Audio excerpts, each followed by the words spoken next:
யாககுண்டத்தில் மூலிகைகள், நெய், சமித்து, நவதானியங்கள் மற்றும் ஆலங்குச்சிகள் போன்ற மரக்குச்சிகள் எரியும்போது வேதியியல் மாற்றங்கள் ஏற்படுகின்றன. அதில் உருவாகும் புகை காற்றில் உள்ள கிருமிகளை அழிக்க உதவுகிறது மற்றும் ஆக்சிஜன் அளவை மேம்படுத்துகிறது.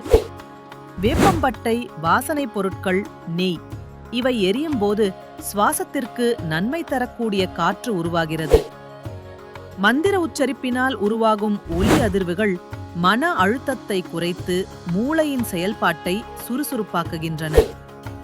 நம் முன்னோர்கள் பாசிட்டிவ் வைப்ரேஷன் தரக்கூடிய சொற்களை ஆராய்ந்து அவற்றை மந்திரங்களாக வடிவமைத்தனர். மேலும் கோயில் கருவறையில் இருக்கும் காந்த அலைகளுடன் யாககுண்டத்தில் உருவாகும் வெப்ப ஆற்றல் இணையும் போது அங்கு நேர்மறை ஆற்றல் அதிகரிக்கிறது. உதாரணமாக, யாகத்தில் உள்ளே போடப்படும் வேஷ்டி, சேலை போன்ற வஸ்துக்கள் எந்தவித கருகல் வாடையும் இல்லாமல் இருக்கிறது.